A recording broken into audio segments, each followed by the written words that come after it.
Bonsoir ou rebonsoir et bienvenue au club. Comme chaque vendredi, on s'installe un peu plus pour expliquer, approfondir avec ceux ou celles que vous commencez à bien connaître. Ils sont là derrière moi, je vais vous les présenter. Au sommaire ce vendredi soir, dans un instant, on va démarrer par ça. Grand oral, TF1 LCI.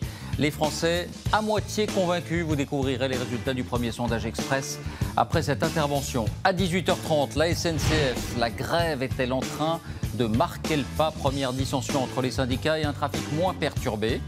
Et puis la première décision de justice dans l'affaire Johnny. Le tribunal gèle son patrimoine. Une négociation va-t-elle commencer ce soir? En tout cas, tout le monde en parle. Voilà le menu, place aux arguments et vous allez vous faire votre idée.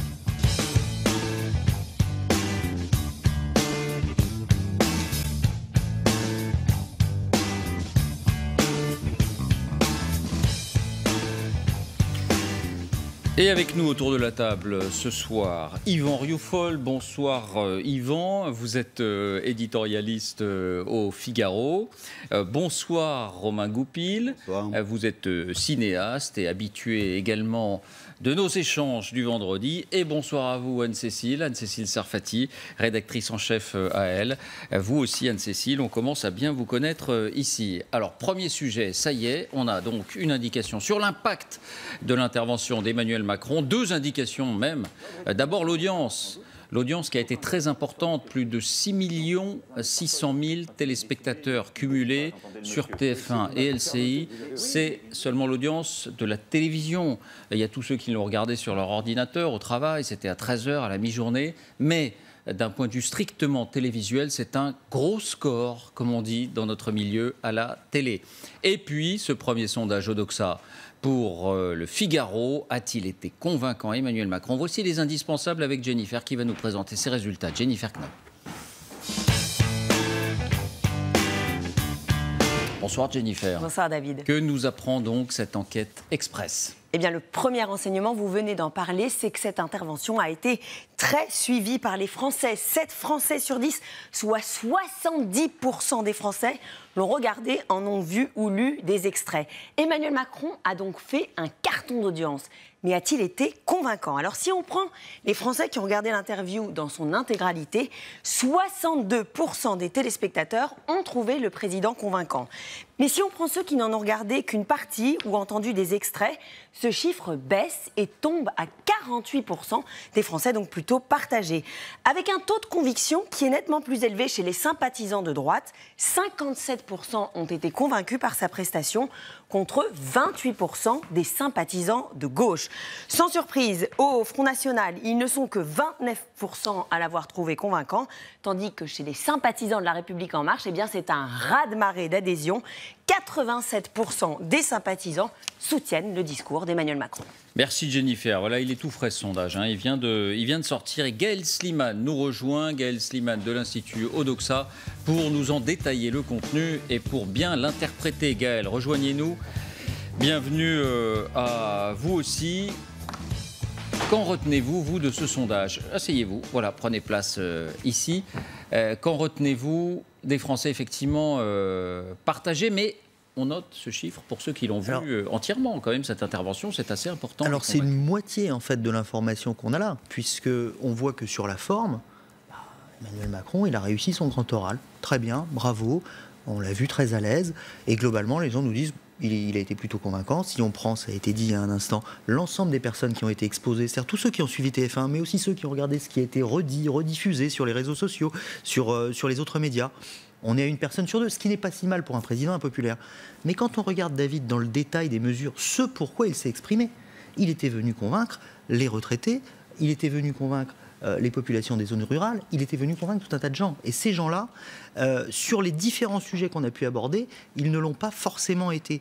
Et ça, c'est peut-être le problème. C'est un petit peu, à un moment donné, on en parlait hier sur ce plateau, réussir une opération de communication, mais pourquoi faire?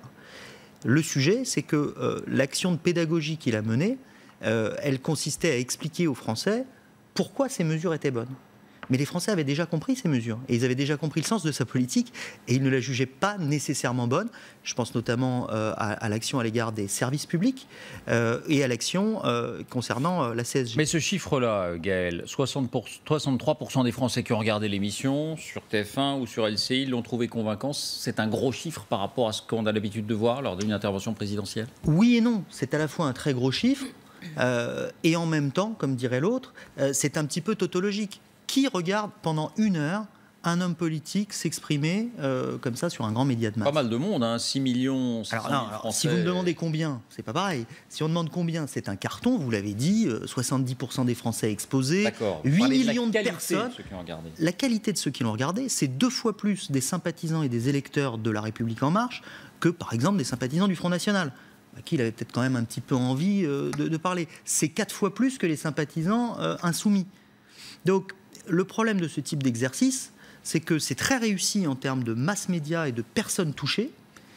Globalement, on a un président, on l'a dit hier, qui était plutôt à l'aise dans son expression, mais qui est venu dire aux gens: vous n'aviez pas compris ma politique, je vais vous l'expliquer. Qui est venu parler en fait essentiellement à ceux qui le soutenaient déjà. C'est exactement ça. On prêche des convaincus, et ça, c'est pas nouveau, c'est pas un problème d'Emmanuel Macron, c'est ce qui arrive toujours dans ce type d'exercice. Et comme il n'y avait pas d'éléments d'information nouveaux délivrés par le président en termes de concessions, par exemple, ou de modifications, il n'y a pas eu de grandes annonces. Le résultat, c'est que les personnes qui n'étaient déjà pas convaincues par Emmanuel Macron, eh bien, ne l'ont pas spécialement été davantage. Ça, c'est le clivage droite-gauche dont nous a parlé Jennifer. C'est vrai que c'est frappant de voir que, évidemment, ceux qui ont voté LREM, ceux qui ont voté Macron, le sont convaincus, c'est normal. Très largement convaincus, mais qu'il y a un très fort fossé entre les électeurs de droite et les électeurs de gauche. On peut rappeler ces chiffres, je crois que c'était 50 et quelques pourcents pour la droite. En gros, presque 60% dans un cas et autant dans l'autre qui ne sont pas convaincus. Alors qu'il s'agissait pour lui aussi de convaincre ces populations-là. Bon, réaction.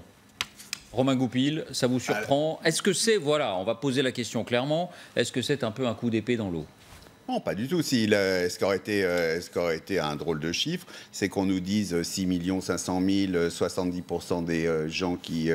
et on aurait 50% de pas convaincus, ou que ça marche même pas sur les gens à qui il veut s'adresser, à qui il veut expliquer. Là, c'est pas le cas. Il va dans le sens d'une explication relativement cohérente pour les gens qui l'écoutent, qui sont restés, c'est ce que vous dites, c'est-à-dire c'est les gens qui sont jusqu'au bout. Jusqu'au bout, c'est ceux qui, a priori, veulent entendre sa parole, c'est ce que vous dites. Et ceux-là... Qui l'aiment déjà un petit peu. Qui l'aiment déjà. Eh bien, très bien, si le résultat sur ceux qui l'aiment déjà, il arrive à les convaincre, à expliquer et tout, c'est déjà ça. Ce qui serait invraisemblable, ou un coup d'éclat incroyable, ça serait 30% ou dans ces gens-là, puisque ça serait les gens qui regardent. D'après vous, c'est que des gens qui l'aiment bien, qui vont jusqu'au bout.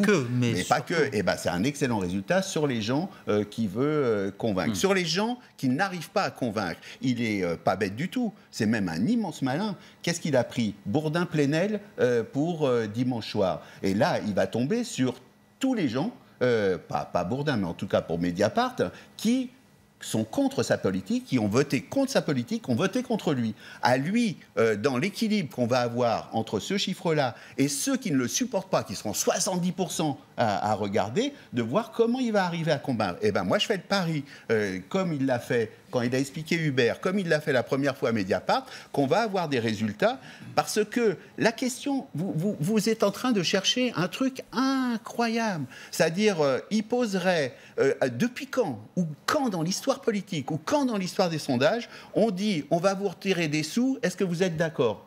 Putain, alors là, quand on me dira que tu as réussi à expliquer aux gens que tu leur retires des sous et qu'ils sont tout à fait d'accord pour la mesure, a priori, c'est pas le climat. C'est en plus pas le climat en ce moment, mais c'est extrêmement compliqué. Anne-Cécile Sarfati, est-ce qu'au vu de ce bilan enquête d'opinion, vous pensez que c'est réussi, que le coup est réussi ou pas? Moi, je pense que c'est pas réussi, justement, vis-à-vis des gens qu'il devait convaincre, c'est-à-dire la grogne sociale qui monte à droite. Et donc, ils n'étaient pas devant. Donc tu peux pas me dire qu'ils ne sont pas convaincus, puisqu'on vient de nous expliquement qu'ils ne regardaient pas. Alors du coup, effectivement, c'est ce que tu dis, c'est un peu vain. Peut-être que vous voulez dire qu'il n'a pas réussi à les toucher? Il n'a peut-être pas réussi à les toucher, parce que moi, je pense que tout le monde dit qu'il y a une performance, etc., qu'il a montré de l'empathie.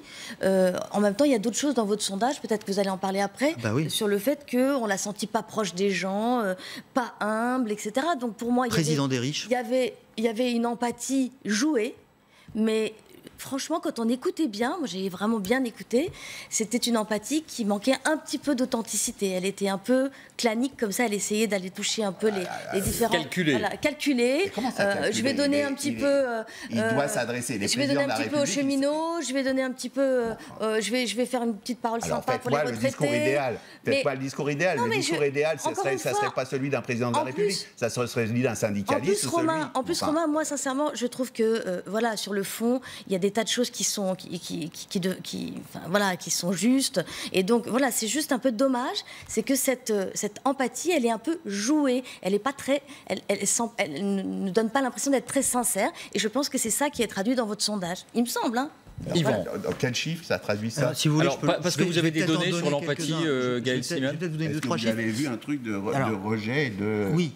Sur la sincérité ou sur l'empathie? Oui, je vais redire pour que ce soit très clair. Voilà, on les a ces chiffres, c'est cela. Alors, 75% des Français ne l'ont pas trouvé humble, 70% ne le trouvent pas proche des gens. J'ai aussi un chiffre qui va vous intéresser sur les retraités, par exemple. 72% n'ont pas été convaincus par ses explications. On va parler des retraités dans un instant. Alors, on le dira, voilà. Globalement, le sentiment général. Pour dire les choses très simplement, quelqu'un dont la performance a été reconnu pour avoir touché les gens qu'il souhaitait toucher. 70% des Français ont vu, entendu parler de ce qu'il a dit, mais qui ont trouvé d'ailleurs que globalement il s'en était bien sorti. Mais mesure par mesure, ceux qu'il devait convaincre n'ont pas été convaincus. Ensuite, c'est pas mon rôle, ça peut être le vôtre, de savoir si cette émission est impossible, si c'est très difficile. Vous avez raison. Je n'ai pas de souvenir d'un homme politique qui, grâce en un claquement de doigts à une émission télévisée, et réussi à retourner l'opinion publique. C'est vrai. Ça n'existe pas. Ben non, j'ai pas de souvenir. Oui. On peut voir des choses incroyables, par exemple lors des primaires. Un François Fillon qui, à un moment donné, grâce à des débats télévisés de la primaire, se révèle. Mais un homme politique en exercice, président ou Premier ministre, qui, lors d'un grand oral, alors qu'il n'annonce rien de nature à rassurer les gens qui n'étaient pas d'accord, parviendrait à retourner l'opinion, ça n'existe pas. Et pour rebondir sur ce que vous disiez, effectivement, pour faire simple, Emmanuel Macron lui prête depuis le départ des grandes qualités dans l'opinion. Les gens le trouvent dynamique, disent qu'il sait où il va et qu'il est compétent. C'est quand même pas mal pour un président. Mais en même temps... C'est peut-être ce qu'on attend d'abord d'un président de la République. C'est ce que je disais hier, effectivement, ce sont les qualités cardinales qu'on prête à un président. Mais en même temps, on ne le trouve pas humble, pas proche des gens, et le fameux président des riches, les 2/3 des Français lui attribuent cette épithète.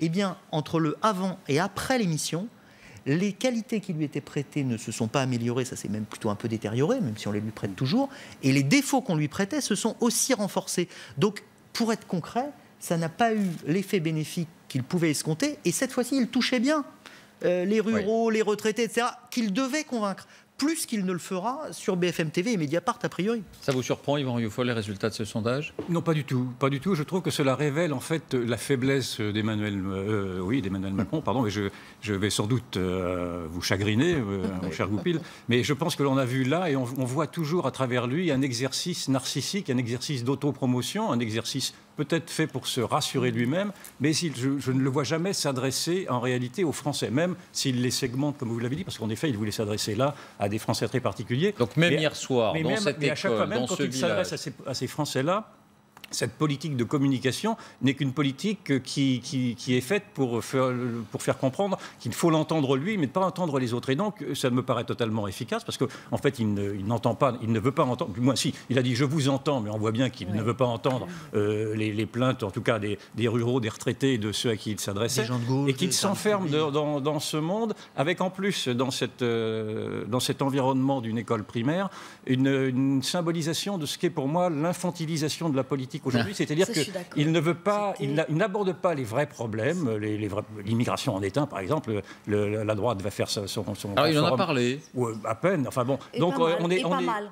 Non, il n'en a pas parlé du tout. Et donc, on est sommé de s'intéresser à des problèmes de chiffres, à des problèmes techniques, à des problèmes d'experts. Et je ne vois pas, il ne s'adresse jamais à l'âme des Français, il ne s'adresse jamais à l'intelligence des Français. Je pense même qu'il prend un peu les Français pour des élèves de CM2. Et je pense que tout ceci donne, au bout du compte, en tout cas, c'était CE2, la classe. CE2, pardon.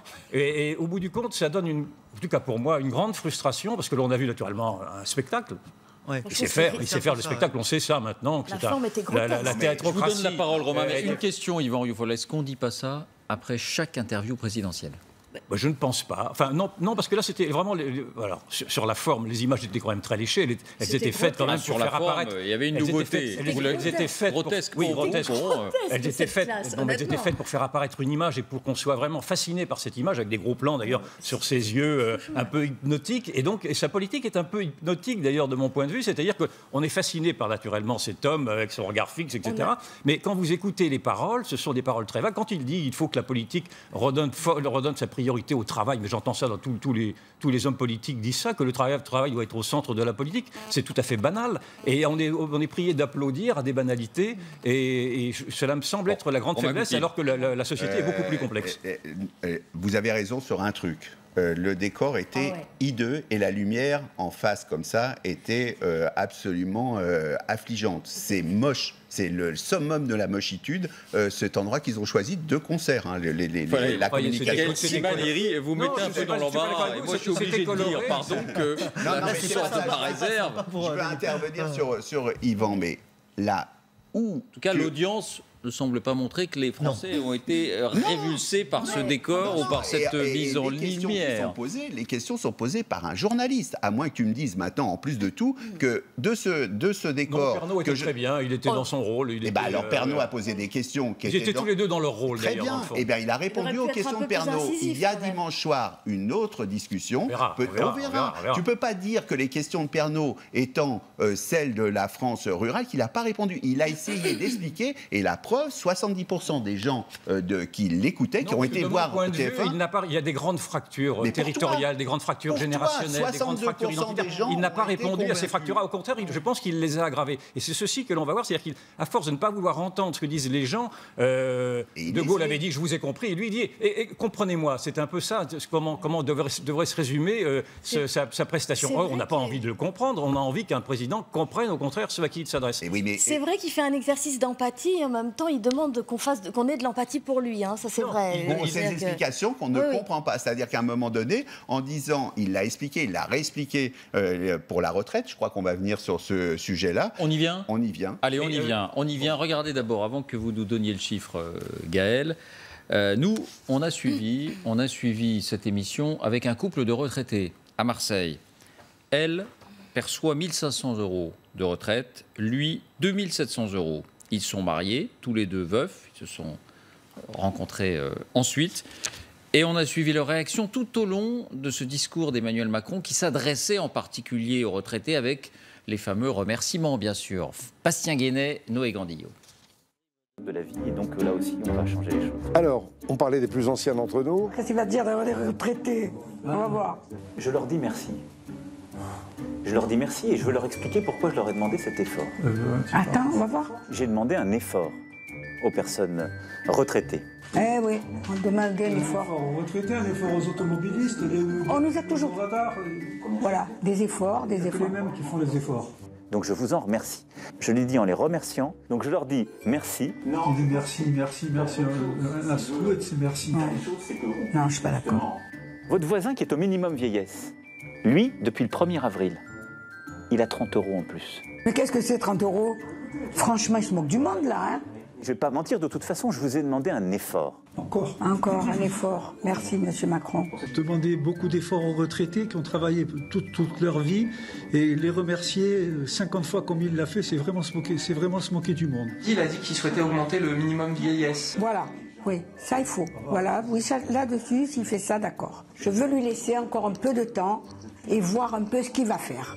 Voilà. Mais je reconnais que je suis déçue quand même. Hein. Je suis déçue. Il a augmenté le minimum vieillesse. C'est pas qu'il va augmenter, c'est qu'il a augmenté. On lui laisse un peu de temps. On est quand même déçu, un peu sceptique. On a perdu un peu de pouvoir d'achat quand on est dans cette catégorie-là de retraités. Est-ce que vos chiffres, Gaël Slimane, de votre enquête auprès des retraités confirme un peu ce qu'on entend. Oui, c'est un petit peu comme si on avait un mini-groupe Cali de ce qu'on a fait dans l'enquête quantitative. Pour faire simple, si on veut chercher les formules, on pourrait dire que les retraités ne lui disent pas merci. Il les a remerciés 4 fois pendant l'émission et vous voyez, le résultat s'affiche. 72% des retraités ne lui disent pas merci, n'ont pas été convaincus par ses explications. C'est effectivement lourd et ça va se retrouver sur à peu près tous les résultats détaillés. On a encore une fois testé les différentes séquences de l'émission et notamment sur les grands sujets qui concernaient les retraites, sa justification de la hausse de la CSG non compensée. Vous avez vu ce qu'il dit, il se moque de nous. Hier sur le plateau ici on en parlait, il disait les retraités risquent d'avoir le sentiment quand même que quelqu'un leur fait les poches et ensuite quand ils se rendent compte qu'on est en train de leur faire les poches, leur répondre mais non mais je vous remercie madame, hein, c'est gentil de m'avoir donné un billet de 10 €. C'est quelque chose qui est perçu comme ça. Alors la difficulté pour Emmanuel Macron, c'est qu'il a été élu par les retraités. C'est que ces gens-là ont massivement voté pour lui. Élu par les retraités. Enfin, élu par les retraités.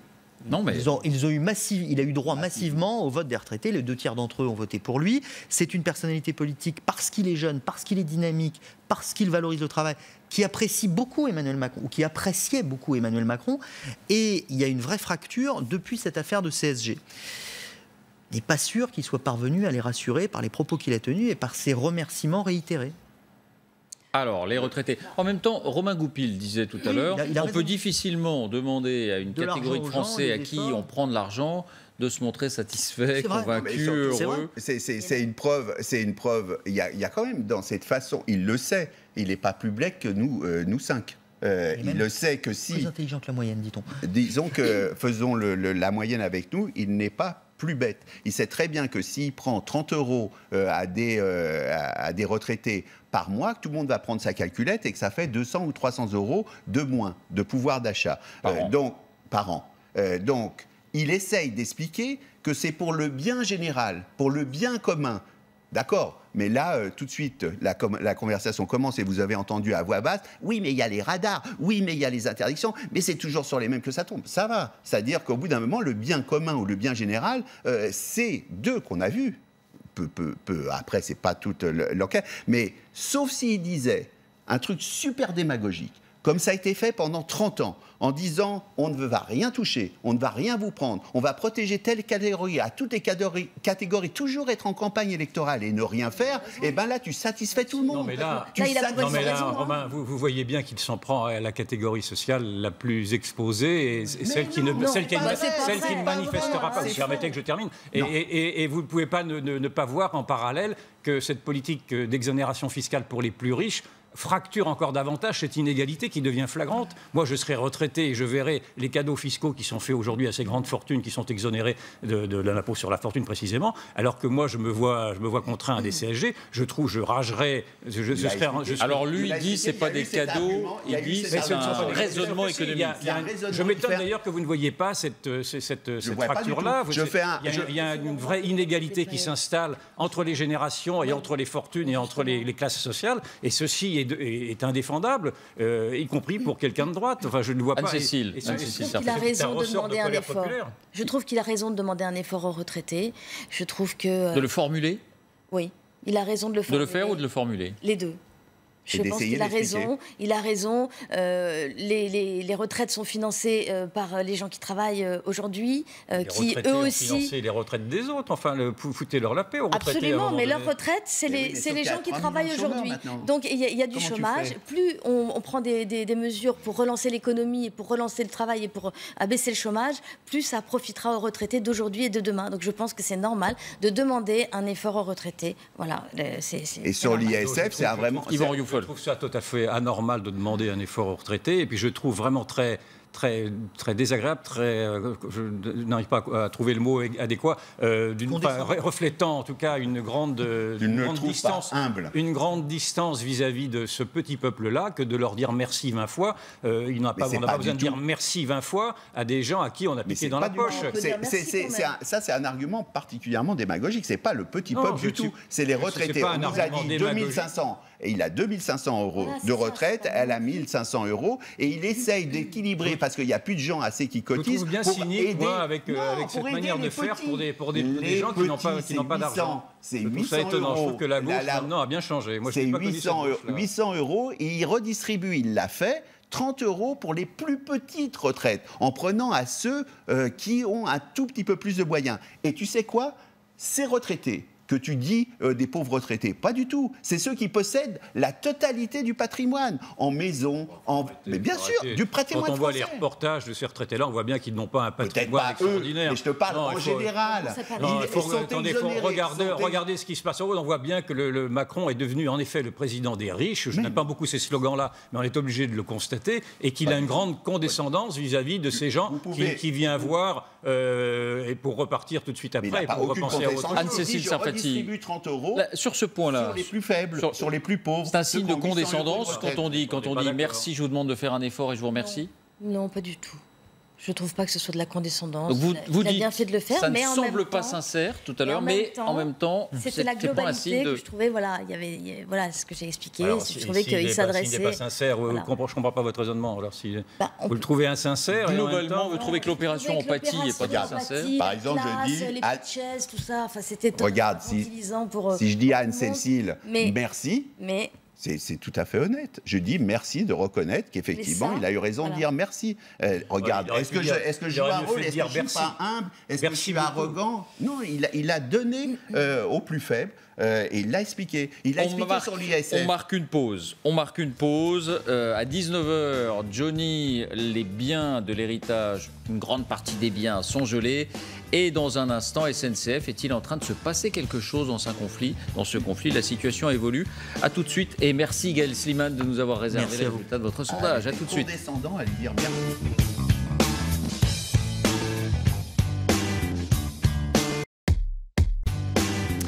Merci de nous retrouver dans un instant à 19h. Première décision judiciaire sur l'héritage de Johnny. Séquestre des droits artistiques, son patrimoine français gelé. Alors est-ce à dire que le camp Laura David a marqué un point? On va répondre le plus clairement possible. D'abord la SNCF, les choses semblent bouger à la SNCF. Premier élément, le sentiment des Français vis-à-vis de la réforme suite à l'intervention d'Emmanuel Macron. Et là, c'est la suite du sondage Odoxa qu'on vous livrait. Ça n'a pas changé. 56% des Français soutiennent cette réforme de la SNCF après cette intervention. On est à peu près dans les mêmes eaux qu'avant l'intervention. Ils soutiennent majoritairement, mais ça n'a pas vraiment augmenté. Deuxième élément pour ce troisième épisode de grève qui a commencé hier soir et qui va durer aujourd'hui et demain, le taux de grévistes des personnes indispensables à la circulation des trains, c'est-à-dire les conducteurs, les contrôleurs, les aiguilleurs. 38%, c'était 48% le 3 avril lors de la première journée. Donc on constate une décrue dans la proportion de grévistes. Et puis autre élément, les perturbations. Eh bien ces perturbations, elles sont moins fortes également. Regardez ces prévisions de trafic pour ces 2 journées. 1 TGV sur 3, rappelons que c'était 1 sur 8 dans le premier épisode de grève, que c'était 1 sur 5 lors du dernier épisode. Là, on est à 1 sur 3. La tendance, elle est globalement la même sur les intercités ou les TER. Alors, avant de vous entendre, pour savoir si cette grève, finalement, elle perd du terrain, si cette grève s'essouffle, on fait un point pour ceux qui partent en vacances, justement, en direct de la gare de Lyon. Bonsoir, Bastien Auger. Comment se passent les choses là-bas ? Écoutez David, ici dans le hall 1 de la gare de Lyon, on ne verrait presque pas que c'est un jour de grève. Les choses se passent à peu près comme normalement, pas de scène de panique particulière, même si bien sûr il y a moins de trains que d'habitude. On le voit sur ces panneaux d'affichage que vous voyez sur les images de Marine Truchot. Il n'y a que les trains qui circulent, qui sont annoncés ici. Et on voit qu'il y en a moins que d'habitude. Prenons un exemple, prochain train pour Marseille. Si vous voulez aller dans le sud, il faut attendre 20h37, alors que d'habitude en général, il y a un train pour 19h37. Un des seuls indices qui nous montre que ces jours de grève ici, ce sont ce genre de panneaux installés dans la gare pour informer les usagers des différentes perturbations sur les différentes lignes. Informer, c'est ce sur quoi insiste la SNCF et la plupart des voyageurs que nous avons rencontrés ici, qui attendent leur train, nous ont dit que certes, il y avait des perturbations, certes, il fallait partir un peu plus tôt du travail que d'habitude, mais qu'en général, ils avaient pu être informés et donc prendre leurs dispositions. Merci Bastien pour ce point. Anne-Cécile Sarfati, est-ce que c'est significatif cette évolution sur les 3 épisodes de grève? En clair, pour dire les choses cash, est-ce que le gouvernement, est-ce qu'Emmanuel Macron est en train de gagner ce bras de fer? Ça a l'air de bouger sur deux côtés. D'abord, publiquement, il a quand même annoncé hier qu'il allait reprendre la dette. Alors, pas tellement en détail, c'est-à-dire qu'il a dit progressivement. Je trouve que ça a manqué un peu de précision sur à quel rythme, combien de temps et soumis à quelles conditions aussi, hein, parce que... Voilà, est-ce que c'est soumis à des transformations internes, mais lesquelles? Bon, voilà. Et puis de l'autre côté, ça a l'air de bouger du côté syndical aussi. Il y avait cette interview de Laurent Berger. On va l'entendre, Laurent Berger. Mais voilà. Sur la mobilisation, sur la force de ce mouvement, qui était très important, c'est vrai, au départ, dans les premières journées, et qui semble, épisode après épisode, 2 jours, là on est au 3e, qui semble un peu perdre du temps. C'est quand même significatif, quand même. Il y a presque un train sur 3, quand même. Donc un train sur 3 la semaine dernière, c'était 1 sur 8, non? Donc c'est quand même énorme, la différence. Donc ça se réduit quand même beaucoup, j'ai l'impression. Yvan Rioufol, même constat Oui, j'ai l'impression. On avait employé des très bons mots de greffe perlée, puis de cristallisation. Il y avait des mots très poétiques. La greffe perlée, naturellement, elle existe, mais on voit que demain, je prends un train demain, je l'ai eu sans problème, confirmé par la SNCF. Vous avez eu votre billet, vous avez eu mon billet. J'ai eu un petit mail de la SNCF me le confirmant, donc c'est très bien organisé, pas trop pénalisant. Et puis la cristallisation, on ne la voit pas non plus. Et donc cet essoufflement qui était prévisible de mon point de vue dès le départ, parce que ce combat n'était pas un combat bien argumenté, et commence à prendre forme. Et l'on voit bien que l'opinion n'arrive pas à accrocher à ce combat-là, qui a été, de mon point de vue, mal posé. Il aurait pu être bien posé si la CGT et les autres syndicats l'avait fait en posant le problème de savoir si l'Union européenne était habilitée à imposer ses décisions, ou si vraiment le service public fonctionnalisé avait encore un avenir, enfin de poser ces grandes questions plus générales, mais de s'arc-bouter au statut des cheminots, en plus de politiser ce syndicat, et en plus de se laisser subvertir un petit peu par cette extrême gauche, avec ses coordinations avec les mouvements étudiants, cette violence, etc. Je pense que cela a amené l'opinion, enfin en tout cas moi, à regarder ce mouvement avec de plus en plus de recul. Vous auriez pu soutenir la grève si l'Union européenne avait... J'aurais pu entendre, bien sûr.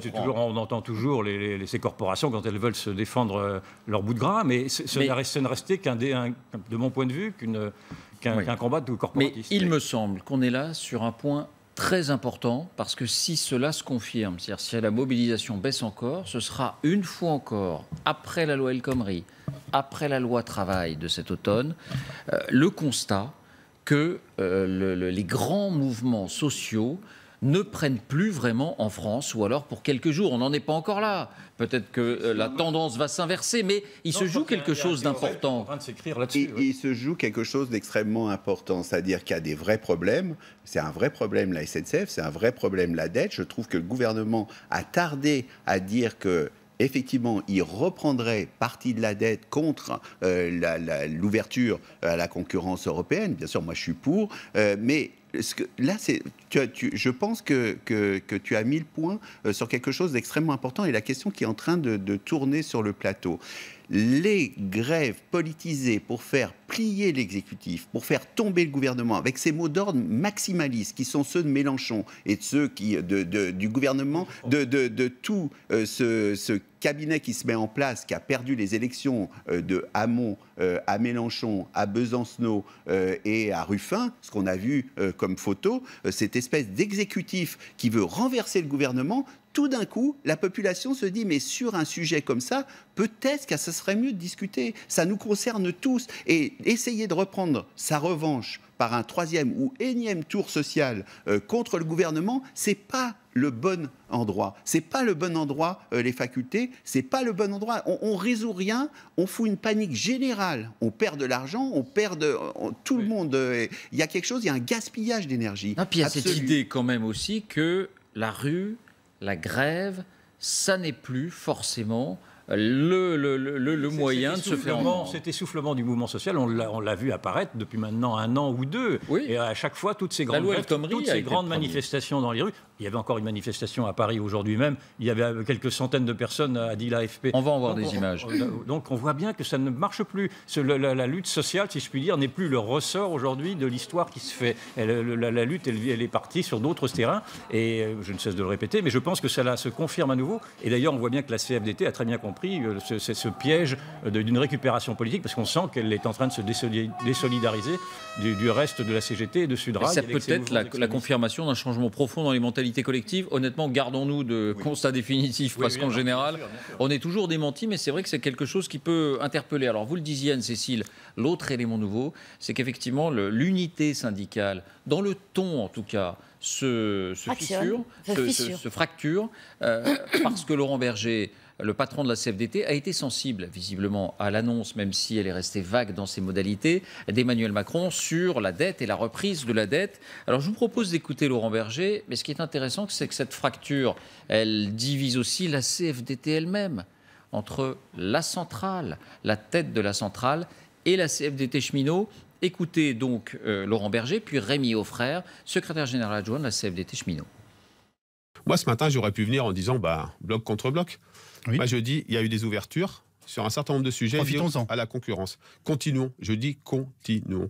Et je dis au gouvernement, continuez d'écouter les cheminots, CFDT notamment, qui font des propositions, qui sont courageux et qui, en même temps, évidemment, continuent de se mobiliser parce qu'il y a encore tous ces sujets sur la table. La grève ne s'essouffle pas et en plus, elle marque des résultats puisque la ministre des Transports a frémi vers une forme de négociation et certaines de nos propositions sont un petit peu retenues, un petit peu écoutées. Donc on considère que ce mode d'action, malheureusement, c'est le mode d'action qui est voulu par le gouvernement, à la fois des propositions d'amendement et à la fois le rapport de force. On peut regretter le rapport de force, on peut regretter la grève, mais force est de constater que ça semble fonctionner un petit peu et donc on a bon espoir pour la suite.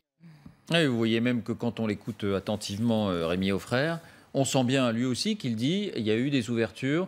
Donc, est-ce qu'il se passe là quelque chose d'important? C'est-à-dire que Emmanuel Macron a su faire un clin d'œil suffisamment appuyé aux syndicats réformistes, comme on dit, pour que le pacte syndical commence à s'ébrécher? Il semble y avoir un clin d'œil supplémentaire à l'annonce de la reprise de la dette, puisque ce matin, Laurent Berger, ce n'est pas dans votre extrait, mais fait état d'une lettre que la CFDT aurait reçue d'Elisabeth Borne, et qui ferait état de concessions, enfin en tout cas de pas en avant vers les revendications. Donc je ne sais pas quel est le contenu de cette lettre, mais en tout cas, il faut... Est-ce que le gouvernement, est-ce qu'Emmanuel Macron est en train de réussir ce qu'il avait fait avec la loi travail, c'est-à-dire de détacher, en l'occurrence, c'était Force ouvrière et la CFDT, des syndicats durs, entre guillemets, CGT et Sud il semble, on n'a pas beaucoup d'éléments, mais il semblerait en effet que ce soit ce scénario qui se profile, parce que la CGT est en train de jouer un peu peut-être même sa survie, en se raidissant et en se radicalisant, au risque, en se radicalisant, de tomber dans des excès que l'on voit déjà apparaître, des excès de violence en l'occurrence, ou de sectarisme, et l'on voit que la CFDT n'a pas envie de se mêler en tout cas de cela, et qu'elle est en train de revendiquer une victoire dans la mesure où elle s'approprie les avancées de ces compromis. Et peut-être est-ce vrai, je ne sais pas, on ne connaît pas bien les compromis, mais donc je pense que le Macron est en passe de gagner, enfin, toutes les réserves d'usage, est en passe de gagner, d'autant qu'hier il a quand même lâché, en tout cas pour l'opinion, le fait que l'État allait donner 10 millions par jour à la SNCF. Édouard Philippe l'avait dit en présentant la réforme. À 10 millions par jour, il a dit non. Il avait dit aussi déjà. Bon, pardon. Alors, j'avais pas entendu. Il avait dit, voilà. Donc, c'est quand même, ce sont des chiffres qui marquent et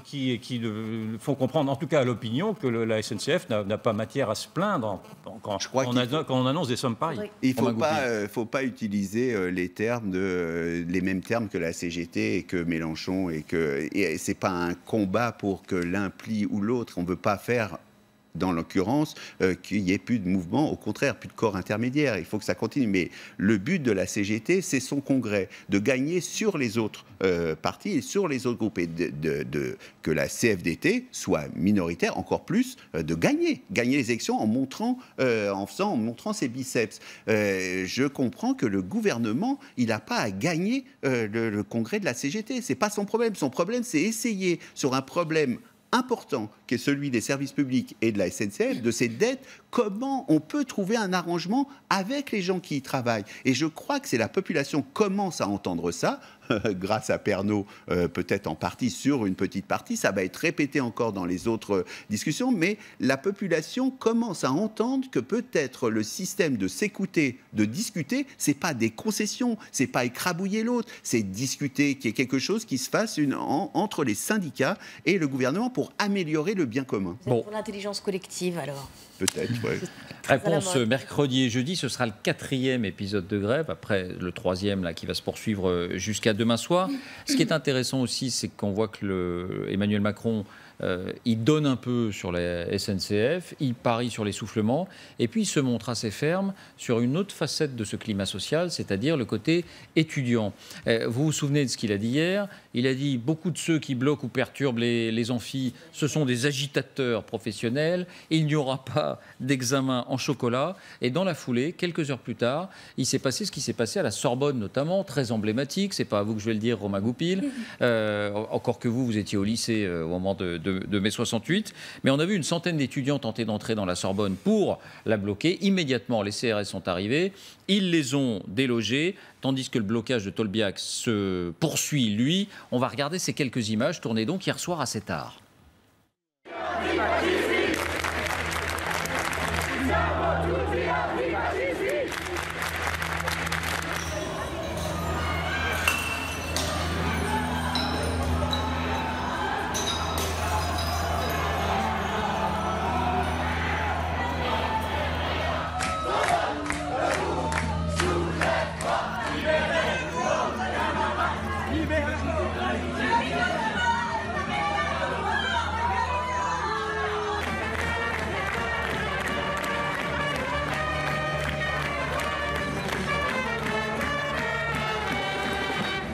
Macron a parlé de nous comme des agitateurs. Aujourd'hui, les agitateurs, c'est lui qui envoie les CRS dans l'université pour matraquer les étudiants, pour les virer, pour les gazer, alors qu'on est juste là pacifiquement en train d'essayer de s'organiser contre une réforme, contre la sélection entre l'université, pour que des milliers de jeunes puissent avoir accès à l'éducation.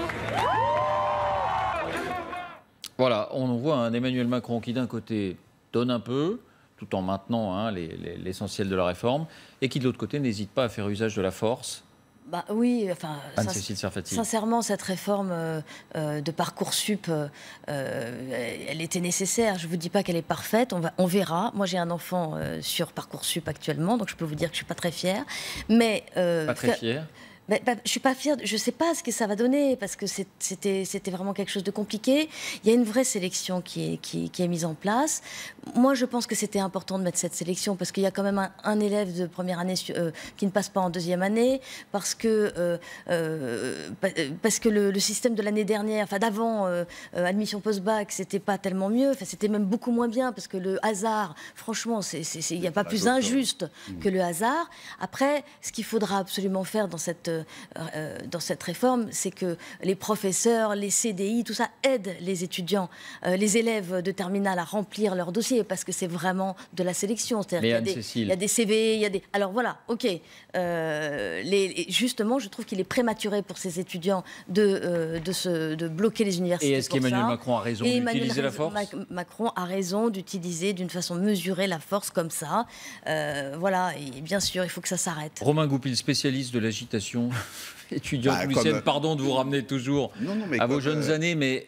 La différence, j'étais agitateur professionnel, bien sûr, et c'était toute notre optique, c'était qu'à un moment donné, il y ait la fameuse convergence des luttes avec les jeunes ouvriers, ceux qui étaient à Rodiaceta, à Caen, voilà. Ça, c'était il y a 50 ans. À ce que je vois maintenant, il y a ce souhait de convergence, il y a ce rêve, il y a cette illusion. Mais comme agitateur, par contre, ça reste toujours vrai de 1905 à 17, en 68 ou 18 et tout. Le problème, c'est que tu dois faire une action, déclencher quelque chose qui entraîne la répression. Et sur sa base de cette répression, tu fait la mobilisation.